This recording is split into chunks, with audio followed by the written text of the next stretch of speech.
মাদারীপুরের রাজৈর উপজেলার আমগ্রাম ইউনিয়নের লাউসর গ্রামে ভয়াবহ অগ্নিকাণ্ডে ৩টি ব্যবসা প্রতিষ্ঠান মুহূর্তেই পুড়ে ছাই হয়ে গেছে। রবিবার ১৬ নভেম্বর দিবাগত রাত ঠিক ১২টায় ঘটনাটি ঘটে।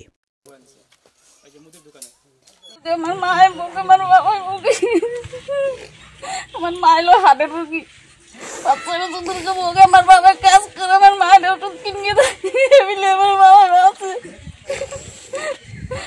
বাইরে সংসারে কাজ করে, আমাকে জমি ক্ষেত কম, এই দোকানের প্রতি সব দোকানের প্রতি মাসে ২-১ নই জনকে টাকা মা বাবার টাকা নিয়ে যাবে দিকে দিকে আছে। লকডাউন থেকে আমার বোনের বাড়ি নিয়ে গেছে। আচ্ছা, আপনার নাম পরিচয় দিয়ে বলেন। আমার নাম সুভাষ আল্লাহ। আচ্ছা, কি হয়েছিল গতকালকে রাত্রে?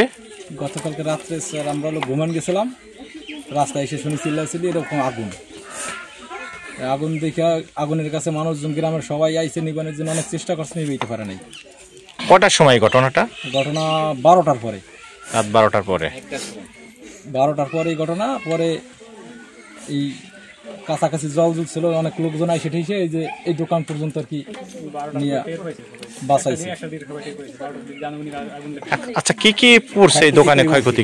দোকান হলো এইটা হলো মুদি দোকান, হ্যাঁ, আর তারপরে এটা হলো কাপড়ের দোকান, আর তারপর ওইটাও কাপড়ের দোকান। আপনাদের ক্ষয়ক্ষতির পরিমাণ কি হয়েছে? ক্ষয়ক্ষতির পরিমাণ স্যার ক্যাশ টাকা ছিল ৮৫,০০০ মতো, আর আমার মার একটা চেন, একটা আংটি আর কানের পিঠা, এই ছিল দোকানের জিনিসের ভিতরে। আর পরিমাণে কতটুকু পরিমাণে তা তো বলতে পারবো না।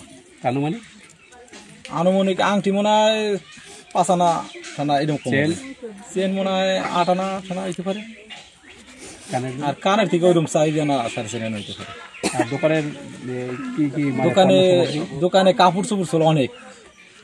এই কিছুদিন আগে আমার বাবা অসুস্থ হওয়ার আগে ঢাকার থেকে মাল সামান ছিল, তো এরা তো সবাই জানে গ্রামের যে কি পরিমাণে এই কাপড় চোপড়ের ক্ষয়ক্ষতির পরিমাণ সেখানে ৮৫,০০০ টাকা স্বর্ণ এবং কাপড় চোপড় মিলিয়ে আপনাদের কত টাকা ক্ষয়ক্ষতি হয়েছে? কাপড় চোপড়ের ধারণা তো স্যার আমি দিতে পারবো না।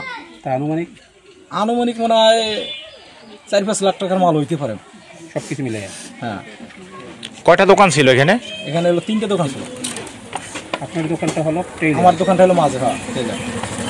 আগুন লাগছে আনুমানিক, তারপর আমরা রাত 1টার সময় টের পাইছি, মানে গ্রামের লোকজন, পাশের বাড়ির লোকজন সবাই চিল্লাপালা করছে। তখন আমরা বাড়ি থেকে বের হয়ে আসছি, দেখি আর রাত্রে আগুন লাগছে এখানে এসে দাউ দাউ করে। পরে গ্রামের লোকজন এসে সবাই বালতি নিয়ে এসে জল দিয়ে এটা আগুন নিয়ন্ত্রণ করছে। আর আপনার ধরেন এখানে দেখছেন তো অনেক ক্ষয়ক্ষতি হয়েছে, ক্ষয়ক্ষতির পরিমাণটা অনেক ছিল। তো সবাই মিলে আমরা আগুনটা নিভাইছি।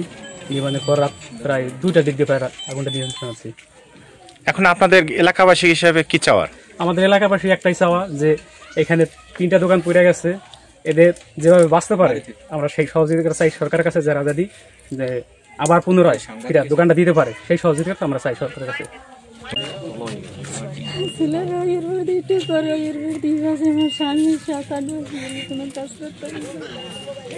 কি কি ছিল দোকানে? টেলারি দোকান, তো কাপড় ফিস্টি, শাড়ি ফিস্টি, অনেক কিছু ছিল। কত টাকা ক্ষয়ক্ষতি পরিমাণ ছিল?